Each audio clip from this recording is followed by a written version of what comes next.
नमस्कार। आज के इस विस्तृत विश्लेषण में हम एक बहुत ही दिलचस्प और पेचीदा मुद्दे की गहराई में जाने वाले हैं, द ग्रेट निकोबार प्रोजेक्ट। ये कोई आम ईंट और पत्थर का इंफ्रास्ट्रक्चर प्रोजेक्ट बिल्कुल नहीं है। एक शीर्ष नौसेना रक्षा विशेषज्ञ के साथ हुई गहरी छानबीन और उनके डोजियर के आधार पर आज हम समझेंगे कि इस प्रोजेक्ट के पीछे जियोपॉलिटिक्स, अर्थव्यवस्था और पर्यावरण की कौन-कौन सी जटिल परतें छिपी हुई हैं। जरा सोचिए, आखिर क्यों महज 900 वर्ग किलोमीटर का एक रिमोट आइलैंड अचानक से पूरी दुनिया में चर्चा और बहस का केंद्र बन गया है। एक तरफ हमारे रक्षा विशेषज्ञ हैं जो इसे देश की सुरक्षा के लिए एक बेहद मजबूत ढाल मानते हैं और इसके निर्माण की पुरजोर वकालत कर रहे हैं, तो वहीं दूसरी तरफ पर्यावरणविद हैं जो इस द्वीप की नाजुक पारिस्थितिकी और जनजातियों को बचाने के लिए पूरी मजबूती से खड़े हैं। इस विरोधाभास के पीछे की असली कहानी आखिर है क्या? आज की हमारी इस जांच का मुख्य विषय यही है। 81,000 करोड़ रुपए। जी हाँ, आपने बिल्कुल सही सुना। ये इस प्रोजेक्ट की अनुमानित लागत है। अब इतने बड़े राष्ट्रीय निवेश का सीधा सा मतलब ये है कि इस रक्षा डोजियर के हर एक दावे, हर एक तर्क और हर चिंता की बहुत बारीकी से जांच होनी ही चाहिए। ये कोई छोटा मोटा खर्च नहीं है, बल्कि देश के भविष्य और रणनीति की दिशा तय करने वाला एक बहुत बड़ा कदम है। तो इस पूरी जांच को हम 5 अहम हिस्सों में बांटकर समझेंगे। पहला, प्रोजेक्ट का असल डिजाइन और ब्लूप्रिंट। दूसरा, समुद्री सुरक्षा की वो बिसात जो इस वक्त बिछी हुई है। तीसरा, डिएगो गार्सिया का वो कड़वा इतिहास जिससे हम सबक ले सकते हैं। चौथा, इकोलॉजी वर्सेस इकोनॉमिक इंडिपेंडेंस की तीखी बहस। और अंत में, सॉवरेन इंफ्रास्ट्रक्चर की अहमियत। चलिए बिना देर किए शुरुआत करते हैं पहले हिस्से से, द ग्रेट निकोबार प्रोजेक्ट। आखिर जमीन पर इसका भौतिक ब्लूप्रिंट कैसा दिखने वाला है? देखिए, इस पूरे आइलैंड का कुल क्षेत्रफल 900 वर्ग किलोमीटर है। जांच रिपोर्ट बताती है कि इसमें से 149 वर्ग किलोमीटर के हिस्से को एक इंटीग्रेटेड टाउनशिप के लिए रिजर्व किया गया है। अब इसी 149 वर्ग किलोमीटर के दायरे में रेजिडेंशियल, कमर्शियल और डिफेंस जोन बनाए जाएंगे। मतलब बाकी बचा हुआ जो 751 वर्ग किलोमीटर का बहुत बड़ा हिस्सा है, वो इस निर्माण कार्य के सीधे प्रभाव से बाहर रहेगा। गलाथिया बे में बनने वाले इस मेगा प्रोजेक्ट के 3 मुख्य पिलर्स हैं।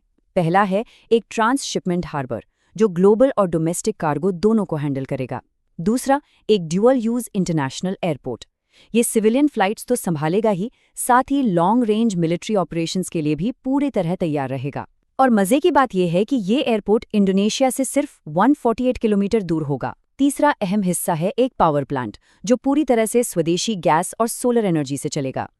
अब आते हैं दूसरे सबसे अहम पहलू पर, द मैरिटाइम सिक्योरिटी चेसबोर्ड। नौसेना रक्षा विशेषज्ञों ने इस प्रोजेक्ट के पक्ष में जो आर्थिक और रणनीतिक तर्क दिए हैं, वो सच में बेहद चौंकाने वाले हैं। क्या हमें मालूम है कि आज की डेट में भारत का 75% ट्रांसशिपमेंट कार्गो कोलंबो या सिंगापुर के बंदरगाहों से होकर आता है? इसके कारण हमारी ट्रेड इंडस्ट्री को हर साल लगभग 100 करोड़ रुपए का एक्स्ट्रा खर्च उठाना पड़ता है। लेकिन बात सिर्फ पैसों की नहीं है। अपनी मुख्य व्यापारिक सप्लाई चेन के लिए विदेशी बंदरगाहों पर इस हद तक निर्भर रहना रणनीतिक रूप से हमारी एक बहुत बड़ी कमजोरी है। और अगर हम सुरक्षा के नजरिए से इस ग्लोबल चेस बोर्ड को देखें तो स्थिति काफी गंभीर नजर आती है। इस विशिष्ट क्षेत्र से दुनिया का 30 से 40% कंटेनर ट्रैफिक गुजरता है। उधर चीनी नौसेना, जिसे PLAN कहा जाता है, वो बहुत तेजी से अपना विस्तार कर रही है। आज उनके पास 3 एयरक्राफ्ट कैरियर और 68 पनडुब्बियां हैं, जिनमें 12 तो परमाणु पनडुब्बियां हैं। चीन की स्ट्रिंग ऑफ पर्ल्स रणनीति के तहत जिबूती, ग्वादर, हम्बनटोटा और क्योकप्यू में उनके बंदरगाह बन चुके हैं। इतना ही नहीं, म्यांमार के कोको आइलैंड्स में रडार और इंडोनेशिया के पास मिले अंडर वाटर सेंसर चीख चीख कर बता रहे हैं कि हिंद महासागर में निगरानी किस हद तक बढ़ चुकी है। लेकिन चीन की इस आक्रामकता के पीछे उनकी एक बहुत बड़ी कमजोरी भी छिपी है, जिसे खुद उनके पूर्व राष्ट्रपति हू जिनताओ ने द मल्लक्का डिलेमा का नाम दिया था। दरअसल चीन का लगभग 80% तेल आयात इसी मलक्का स्ट्रेट से होकर गुजरता है। ये एक ऐसा रणनीतिक चोक पॉइंट है जिस पर अगर किसी और देश का कंट्रोल हो जाए तो चीन की एनर्जी सप्लाई पूरी तरह से ठप हो सकती है। भू राजनीति में इसे एक बहुत बड़ा वल्नरेबल पॉइंट माना जाता है। इसी भू राजनैतिक पृष्ठभूमि को ध्यान में रखते हुए भारतीय नौसेना ने 2016 में एक विस्तृत डॉजियर तैयार किया था। इस जांच में पूरे 46 अलग-अलग कारण स्पष्ट किए गए थे कि आखिर क्यों मलक्का स्ट्रेट के पास अपनी सुरक्षा मजबूत करना महज एक आर्थिक जरूरत नहीं बल्कि समुद्री सुरक्षा की एक बड़ी मजबूरी है।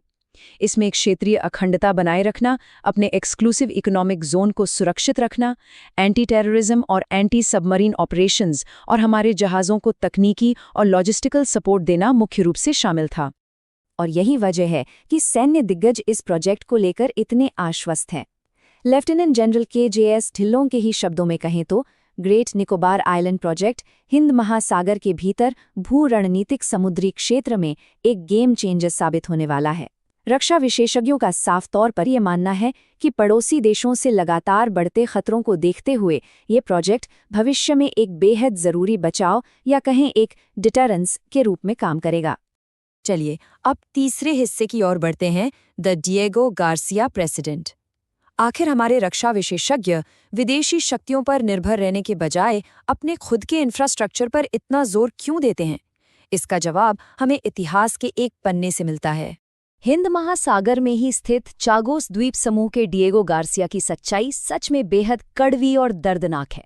1965 से 1968 के बीच ब्रिटेन ने यहाँ रहने वाले स्थानीय निवासियों तक पहुँचने वाली हर तरह की सप्लाई को रोक दिया।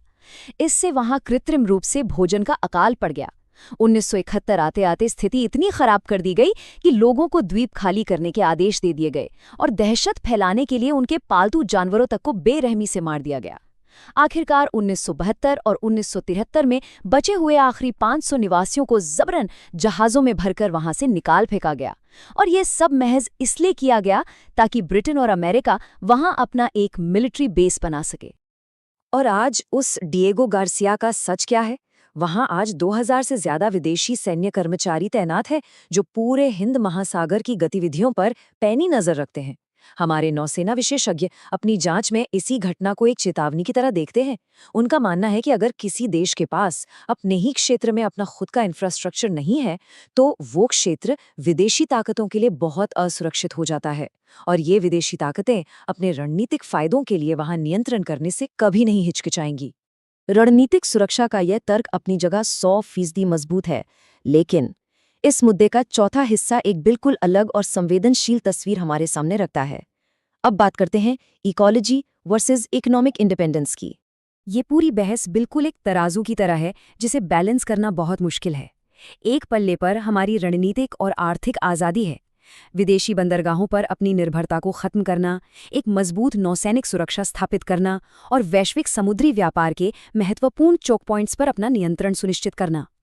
लेकिन दूसरे पल्ले पर मौजूद चिंताएं भी उतनी ही गंभीर और जायज़ हैं। यह निर्माण कार्य एक अति संवेदनशील इकोलॉजिकल जोन में किया जाएगा। इससे हजारों सालों से इस द्वीप पर रह रही शोम्पेन और निकोबारी जनजातियों के अस्तित्व पर सीधा संकट आ सकता है, उनके विस्थापन का जोखिम है और साथ ही ये पर्यावरण को ऐसा नुकसान पहुंचा सकता है जिसकी शायद भविष्य में कभी भरपाई ही न की जा सके। ये सच में एक राष्ट्र की भौतिक सुरक्षा और उसकी प्राकृतिक व सांस्कृतिक आत्मा के बीच का एक बहुत ही जटिल टकराव है। और अब हम इस जांच के 5वें और आखिरी हिस्से पर आते हैं, सिक्योरिंग सॉवरेन इंफ्रास्ट्रक्चर। इन दोनों परस्पर विरोधी चीजों के बीच देश संतुलन कैसे बनाएं? सबसे पहले ये समझते हैं कि ये सॉवरेन इंफ्रास्ट्रक्चर आखिर है क्या। आसान भाषा में कहें तो ये ऐसे आत्मनिर्भर घरेलू ढांचे होते हैं जो किसी भी विदेशी ताकत पर निर्भर हुए बिना देश के दीर्घकालिक राष्ट्रीय हितों, आर्थिक आज़ादी और सैन्य लॉजिस्टिक्स को सुरक्षित करने के लिए बनाए जाते हैं। जो विशेषज्ञ इस प्रोजेक्ट का समर्थन करते हैं उनका मूल विचार यही है कि विश्व पटल पर अपनी जगह मजबूत करने और आज़ाद बने रहने के लिए एक देश को अपनी भौगोलिक क्षमताओं को स्वयं ही नियंत्रित करना पड़ता है। तो आखिर में ये पूरी जांच एक बहुत ही गहरे सवाल पर आकर रुकती है।